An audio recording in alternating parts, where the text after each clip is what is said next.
The rain never seemed to stop in Arav's world. Not the kind that falls from the sky, but the kind that drips slowly inside your mind.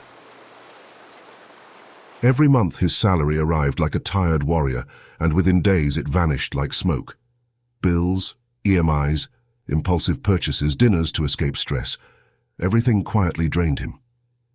He wasn't technically broke, but he constantly felt poor. One night, staring at his bank balance glowing on his phone, he whispered, "Why does money always run away from me?" That question marked the beginning of his true battle. Arav's real enemy wasn't his income.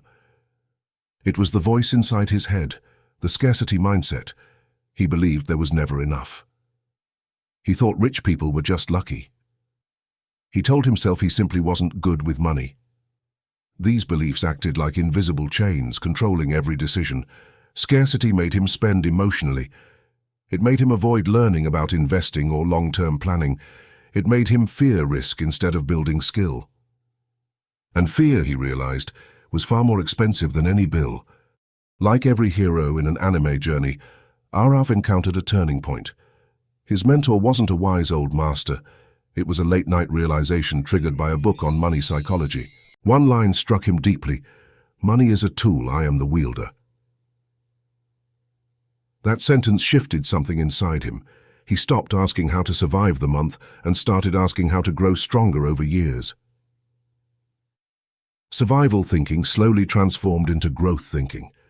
That mental shift became his first true power-up. Then came the training arc.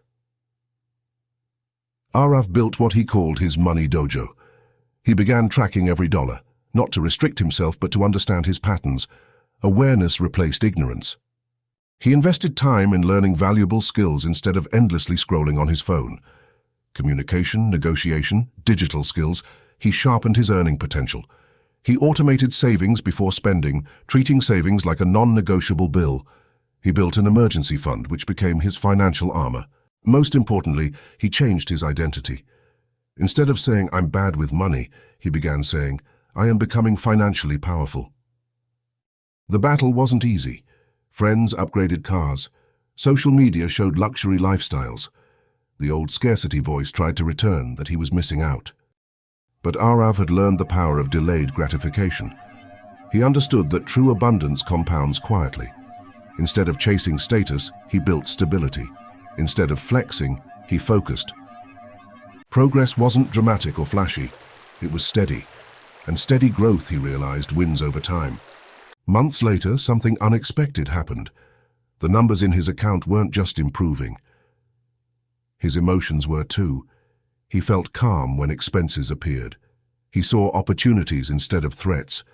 He invested in learning before upgrading his lifestyle. Abundance no longer meant flashy displays of wealth. It meant control, peace, and options. Financial freedom wasn't about becoming a millionaire overnight. It was about becoming disciplined enough to control your future. Here's the truth this story carries for you. You are not financially weak. You are financially untrained. Scarcity is a story you may have inherited, but abundance is a story you can choose. Track your money. Upgrade your skills. Think in years instead of days. Build assets before image. Every wealthy individual once stood confused, frustrated, and doubtful. The difference is they trained their mindset before they grew their money. The question is not whether financial freedom is possible. The question is whether you are ready to become the hero of your own financial journey.